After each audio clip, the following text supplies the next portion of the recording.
지금 흔히 말해서 이제 풍수지리 이렇게 얘기를 하죠. 그렇지만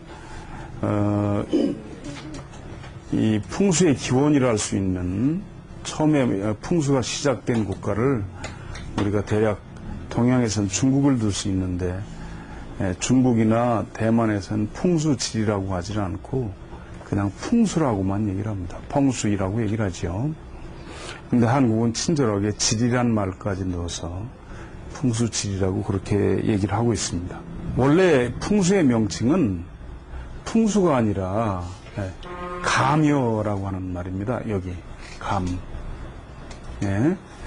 여는 태울 여자, 술의 여자입니다.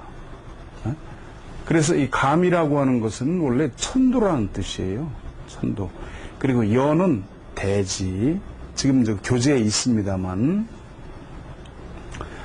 그래서 감자는 이 뜻이 어떻게 되느냐면 흑토가 있고 이 음을 나타내고 또 뜻을 나타내는 심하다라는 심자가 합쳐진 형성자라고 합니다.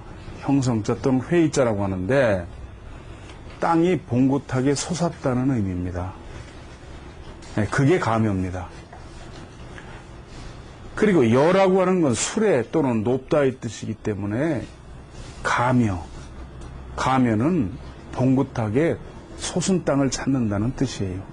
그러니까 풍수의 본래 이름은 감여학입니다. 감여.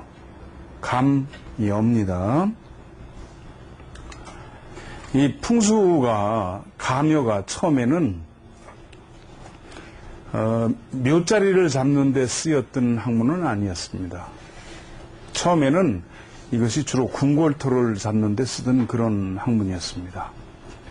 그래서 서경이라고 하는 책에 보시면 주나라 성왕이 그 도읍을 나급이라고 하는데 성을 옮길 때, 건설할 때 기록이 있고, 상나라하고 주나라, 그러니까 BC 11세기니까 지금부터 3100년 전, 그때 이미 택지, 지부 궁궐터를 잡거나 도읍을 정할 때 그 썼던 기록이 그대로 있습니다. 여러분 교재에 이제 그런 내용은 나와 있죠.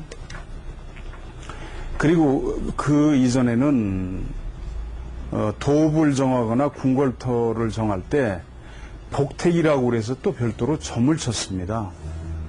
네. 그게 과연 쓸만한 자리냐 아니냐 그랬을 때 점을 쳐요. 점은 주역을 가지고 치죠. 그래서 주역이 이제 괴사가 있고 효사가 있는데 그때는 이 감여학이 풍수학이 학문적으로 발전이 안 됐기 때문에 대강 눈으로 양쪽에 물이 있고 산이 둘러싸고 그러면은 자리가 좋은 것 같다 이렇게 됐거든요. 그러면 이걸 점을 쳐서 결정을 했어요. 과연 쓸만하냐 아니냐. 근데 주역에는 그런 점괘의 일부가 있는데 보시면은 주역에 그 곤괘라고 그래서 두 번째 나오는 곤의지괘가 있습니다. 거기서 보면 군자유효왕 서남득궁 안정길 그랬어요. 네. 군자에게는 갈 곳이 있는데 서남 쪽으로 가면 벗을 얻는다. 그리고 안정이라는 건 편안히 머물면 그 말이죠. 길하다. 그래서 이 괴가 나오면 이 자리는 좋았구나 이렇게 얘기를 합니다. 근데 이제 그게 안 되는 것들이 있어요. 예를 들어 뭐 택화혁이라고 하는 괴가 나온다든지 그러면은 이 자리는 안 되는구나 이렇게 이제 되는 거죠. 그 다음에 세 번째 술의 준이란 괴에 보면은 괴사에 이렇게 나옵니다.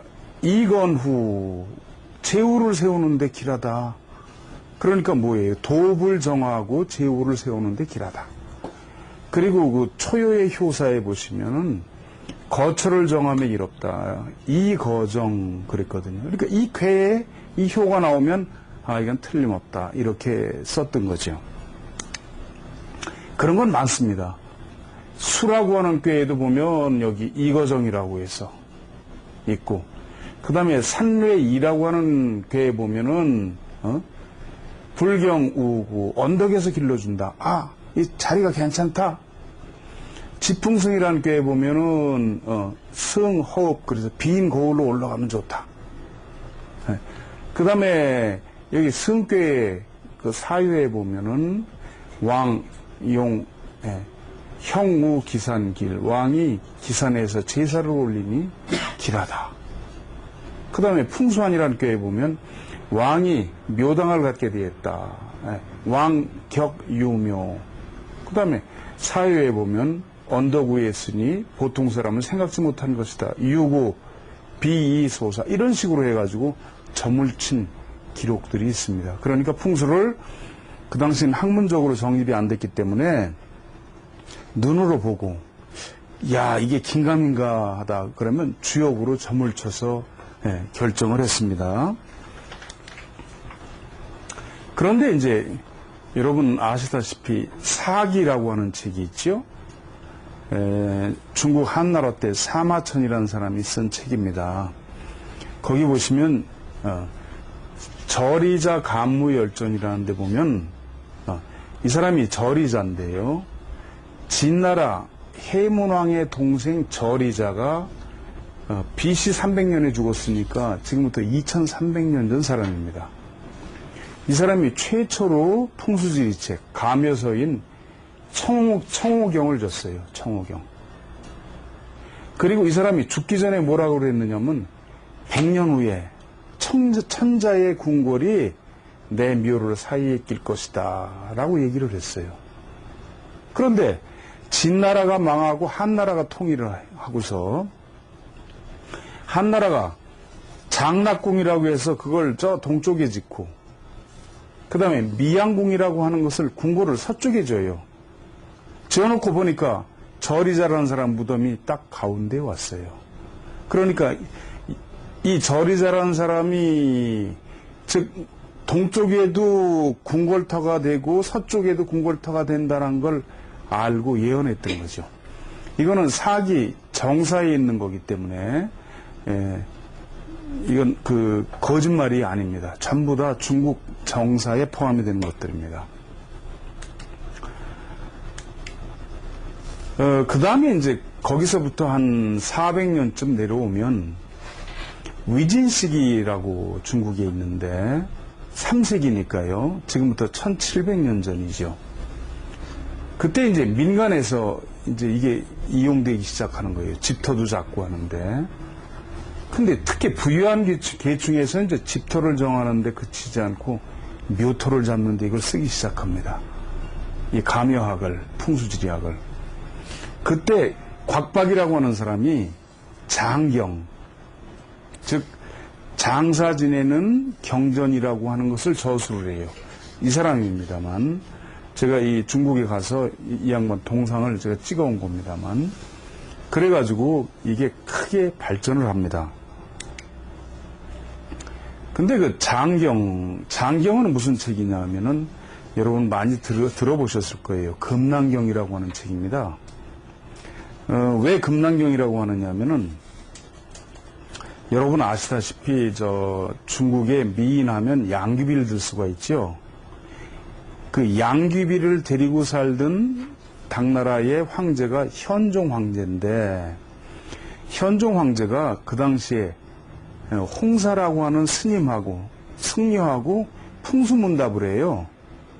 그러면 홍사가 뭐라고 그러냐면 폐하 장경에 이르기를 뭐라고 하였습니다. 이렇게 대답을 한단 말이에요. 계속. 그래서 황제가 그 책을 몹시 갖고 싶어 했어요. 그랬더니 홍사라고 하는 승려가 스님이 필사본으로 그걸 하나 써가지고 황제한테 바치면서 이걸 깊이 넣어두고서 보셔야 됩니다. 네. 이 책이 밖으로 유출되면 안 됩니다. 비전입니다. 그랬어요. 비밀이 전수되는 거라고. 그래가지고 황제가 그걸 어떻게 했느냐면 비단으로 만든 주머니에 넣어서 깊이 넣어두고 자기만 꺼내서 봤어요. 그래서 비단 주머니란 뜻이 금낭이거든요. 그래서 금낭 속에 넣어두었던 책이다 해서 그 이후로부터 사람들이 금낭경이라고도 부르게 됐고